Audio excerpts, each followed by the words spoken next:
कौन आ गया भाई? अरे मम्मी जी, प्रणाम प्रणाम। आइए आइए, चलिए बैठिए।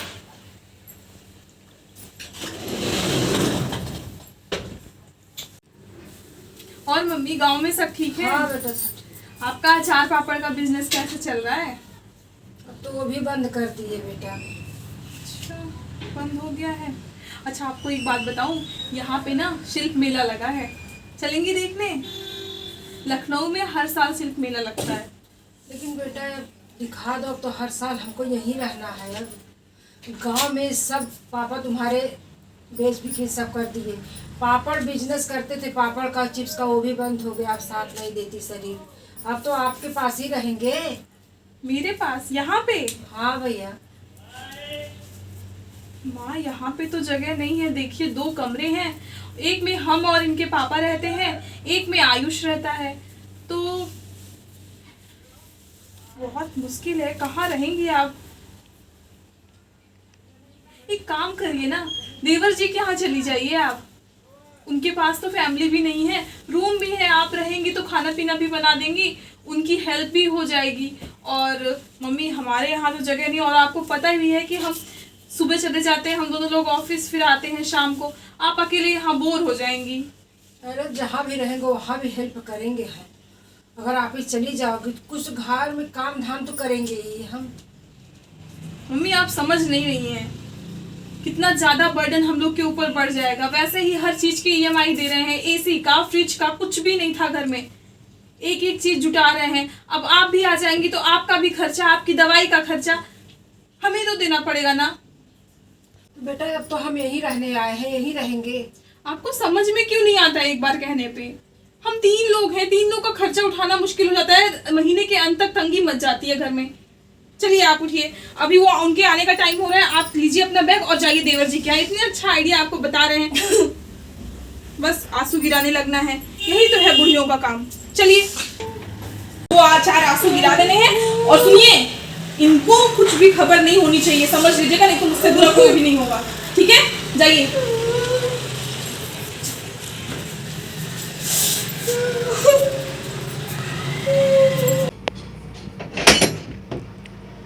अरे मम्मी, आओ आओ आओ। मम्मी, कैसे आना हुआ? बेटा घर पर पढ़ाई के लिए पापा तुम्हारे सब खेत बाड़ी गिरवी रख दिए, और जो दीवार थी वो भी गिर रही है। थोड़ा मोड़ा बिजनेस करते थे, अब वहाँ रहने लायक नहीं है। अचार पापड़ बेटा बनाते थे, उसी से काम चलता था, और खेत तो सब गिरवी ही था। हम सोचे अब चले हुई बच्चों के पास रहेंगे। बड़ी पापा के पास गए भैया, थोड़ा मोड़ा बिजनेस करके गुजर करते थे। हम कहीं अब चले उनके पास, वो तो ना ही कर दी। अब तुम्हारे पास आए हैं भैया, जो कहो है रहने के लिए। कहाँ रहें आप बताओ? और बहुत बेइज्जती की, सबके सामने हमको बेइज्जत कर दी, एकदम से गाली वाली दे दी।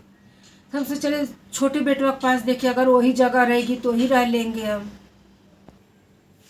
लेकिन मम्मी ये बताओ, हम विद्यार्थी लाइफ स्टूडेंट आदमी है, खाना रहने का ठिकान नहीं है, एक कमरे में 4 लड़के हमारे साथ रहते हैं, हमारे बीच में कैसे रह पाओगी? देखो, बाल्टी वहाँ पड़ी है, बर्तन यहाँ पड़ा हुआ है, किताबें इधर उधर पड़ी है, सब बिखरा हुआ है, कहाँ रहोगे? यहाँ पर तो जगह नहीं है, कहाँ रह पाओगे मेरे साथ? ऐसा करो ना मम्मी, वो छोटी सिमी है ना, सिमी के पास चले जाओ, सिमी दीदी के पास आओगे सही रहेगा। अरे इसमें रोने वाली कौन सी बात? चली जाओ भाई, यहाँ पर हमारे पास कैसे रखेंगे? वहाँ पे हम जाओ, चली जाओ जाओ। रोने होने वाली, देखो रोने से काम नहीं है, सिमी दीदी चले जाओ, हम वो रख लेंगे वहाँ पर। जाओ सिमी के पास, अभी हमारे विद्यार्थी आते होंगे, सब लड़के जितने हैं हमारे दोस्त वगैरह, सब कहाँ रहोगे यहाँ पर?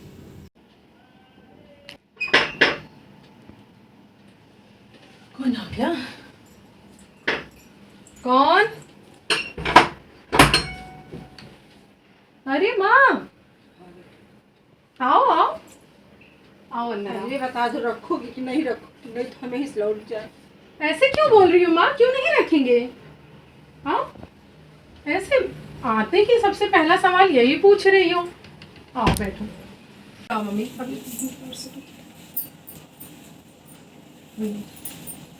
लाओ मम्मी, बैग रख दे। क्या हुआ माँ, मुझसे कोई गलती हुई क्या जो दरवाजे से ही पूछ रही है रखोगी कि नहीं रखोगी? मैंने तो कभी नहीं, हमेशा आती हो रहती हो, मैं तो कहती हूँ रहो, चली जाती हो, कहती हो आम पापड़ का बिजनेस छूट जाएगा, आम पापड़ का काम छूट जाएगा। अब वहाँ रहने लायक नहीं है बेटा, सब दीवार गिर रही हैं। मैं तो कब से कह रही थी भाभी के पास चली जाओ माँ, भाभी बहुत अच्छी है, तुम्हें आराम से तुम्हारी सेवा पानी करेगी। जाती नहीं, भाभी मुझसे कहती है, मैं आए दिन मम्मी को बुलाती हूँ, दीदी मम्मी आती नहीं है, इतनी अच्छी बहू पाई हो। थे बेटा, गई भाभी हमको बेइज्जती करके निकाल दी घर में से। अब हम नहीं जाएंगे उनके यहाँ, भीख मांग के खा लेंगे, लेकिन न उनके यहाँ जाएंगे न तुम्हारे छोटे भाई के यहाँ जाएंगे हम। अगर रखना होगा तो रखना, जो मेरे पास रहेगा उसको तुमको देंगे, और हम कहीं नहीं जाएंगे अब। मुझे कुछ नहीं चाहिए माँ। और भाभी ऐसा की? हाँ, भाभी 4 लोग के सामने हमको बेइज्जत करके निकाल दी घर से। अच्छा, मैं तो ऐसा सोच भी नहीं सकती माँ। उनके रंग दिखते कुछ और है, होते कुछ और है। मुझसे तो हर दिन बात होती है, लगभग 3-4 दिन पे बात हो ही जाती है, और खुद ही फोन करती हैं, कहती हैं माँ बूढ़ी हो गई है, रहने लायक नहीं है, अकेले रह रही हैं वहां पर। मैं तो सोच रही थी आप नहीं आते, उन्होंने ऐसा किया। हाँ बेटे, तभी तो यहाँ और आए छोटे के पास, छोटी को क्या हुआ? छोटा अभी हॉस्टल में है। वो कहा रहा मम्मी 4 बच्चों के साथ हम रहते हैं, यहाँ किसी तरह बनाते खाते, हमको इतना कमरा कहाँ है कि हम तुमको रखेंगे मम्मी। मम्मी छोटा एक बार मुझसे भी बात कर सकता था, कमरा मैं दिला देती उसको। चलो ठीक है, कोई बात नहीं, यही बात वो इज्जत से बोल सकता था और तुम्हें रख सकता था। माँ तुम बिल्कुल परेशान मत हो, कोई बात नहीं, मैं हूं ना।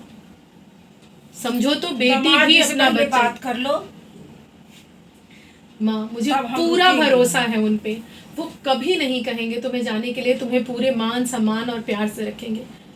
इन 5 सालों में मैंने उन्हें बहुत अच्छे से जान लिया है, वो कभी नहीं मना करेंगे माँ। और दूसरी बात, वो क्यों मना करेंगे? मैं खुद अर्न करती हूँ, तुम मेरे पैसे पर रहोगी, मैं तुम्हारी देखभाल करूंगी, मुझे किसी की परमिशन की जरूरत नहीं है, लेकिन फिर भी वो नहीं मना करेंगे। तो मेरे पास रहो माँ, और निश्चिंत होकर रहो, पूरा हमेशा रहो, तुम्हें कहीं किसी के पास जाने की जरूरत नहीं है माँ।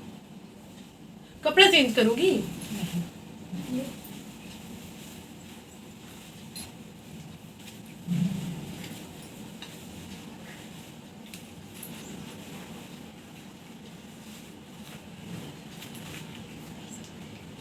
ये क्या है माँ? सुनो माँ, अपने पास रख लेना है। मेरी बात सुनो माँ, मुझे इसकी जरूरत नहीं है। मेरी बात सुनो, मैं स्वार्थ में तुम्हारी सेवा नहीं कर रही हूँ, मुझे कुछ भी नहीं चाहिए। जो भी तुम्हें देना है तुम दोनों भाइयों को भाभियों को देना, मुझे कुछ भी नहीं चाहिए, ये तुम रखी रहो। जब भी कोई ऐसी चीज हो जो संकोच में तुम मुझसे नहीं कह पाओगी, उसको इससे ले लेना। तो बेटी तू ही रखे रहा। नहीं माँ, इसको तुम रखो, ठीक, तुम रखो माँ। और मैं तुम्हारे खाने पीने के लिए कुछ इंतजाम करती हूँ, इन्हें भी फ़ोन करके बता देती हूँ, देखना ये बहुत खुश हो जाएंगे। हम तो बहुत भाग्यशाली हैं माँ, बहुत भाग्यशाली हैं कि तुम हमारे पास रहने आई। पहले तो तुम 2 दिन के लिए भी नहीं रुकती थी, कहती थी बेटी के यहाँ का पानी भी नहीं पियेंगे, नहीं रहेंगे। अब नहीं रहने दी भाभी तो क्या करें, मजबूरी में तो रहना ही पड़ेगा बेटी। क्यों मजबूरी में माँ? मैं तुम्हें यही समझाना चाह रही हूँ, बेटी और बेटा एक बराबर होते हैं। जब तुमने हमें पढ़ाया लिखाया तब तो तुमने बेटी बेटी में फर्क नहीं किया। बेटे बेटी में जितना भैया के लिए खर्च किया उतना मेरे लिए भी खर्च किया। एक अच्छे घर में शादी की, मुझे पढ़ाया लिखाया, मैं अपने पैर पर खड़ी हुई। और आज जब तुम्हें मेरी जरूरत है तब तुम बेटी और बेटा देख रही हो। मैं अगर तुम्हारे लिए कुछ कर ना पाऊँ तो मेरे इस जीवन पर धिक्कार है माँ। आज के बाद कभी ऐसा मत पूछना मुझे रखोगी कि नहीं रखोगी। तुम पूरे हक अधिकार के साथ यहाँ पर रहो। मैं भी तुम्हारे खाने के लिए कुछ लाती हूँ माँ, और इनको बताती हूँ, देखना ये बहुत खुश होंगे सुनकर। माँ भी ना कुछ भी सोचती है। खैर इतना बुरा हो ही चुका, अब और क्या बचा है सोचने को। हेलो हेलो, मीटिंग खत्म हो गई आपकी? हाँ क्या हुआ बताइए। ये कह रहे थे आपके लिए गुड न्यूज़ और बैड न्यूज़ दोनों है। अभी आपको डिसाइड करना है कि वो आपके लिए गुड न्यूज़ है या बैड न्यूज़ है। पहली बात बताइए, सही बताइए क्या है गुड न्यूज़ बैड न्यूज़, मतलब क्या है? एक्चुअली ये है कि माँ आई हुई है। अरे ये तो बहुत बढ़िया बात है। इसका मतलब ये आपके लिए गुड न्यूज़ है? बिल्कुल गुड न्यूज़ है भाई। माँ अगर आ गई तो माँ भाई, बेटे के दर पर अगर माँ आ जाए तो इससे बढ़िया और क्या बात है। एक्चुअली माँ बहुत परेशान थी, आपको रात में ये पूरी कहानी बताऊंगी। भाभी ने और छोटे ने मिलकर माँ को बहुत बेइज्जत करके भेजा है। तो माँ तो मुझसे आते ही दरवाजे से ही पूछ रही थी मुझे रखोगी या नहीं। दामाद जी से पूछ लो, अगर ना रखे तो मैं दरवाजे से ही चली जाऊँ और बेइज्जती नहीं बर्दाश्त कर पाऊंगी। यार इसमें पूछने वाली कौन सी बात है? माँ है, माँ का सेवा करना तो बेटे का फर्ज होता है। और ये बताओ, अगर आप जो है मेरे माँ बाप को यहाँ पर रख करके आराम से देखभाल कर रहे हो, तो मुझे आपकी मम्मी को देखभाल करने में क्या बुराई है? बढ़िया है कि 2 माँ मिल गई, मुझे अच्छी बात है। 2 माँ की सेवा दोनों लोग करेंगे, अच्छी बात रहेगी।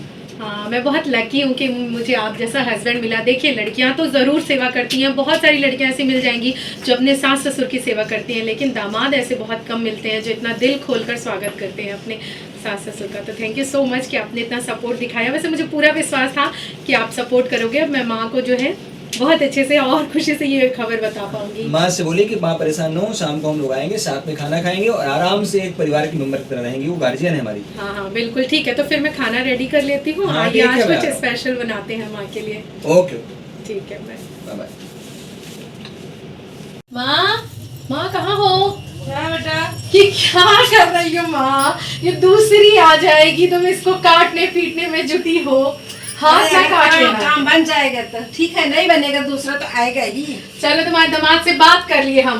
तुम्हारी बहुत परेशानी थी ना, पूछ लो मुझे रखेंगे कि नहीं रखेंगे। बहुत खुले दिल से उन्होंने स्वागत किया और बोला जब मेरे मम्मी पापा को तुम रख सकती हो तो मैं क्यों नहीं रह सकता। वो मेरे पास 2 माँ है। चलो, अब खुशी से रहो अच्छे से और बिल्कुल परेशान मत हो। और ये सब करने की जरूरत नहीं है। रख देते हैं। हाँ, चलो।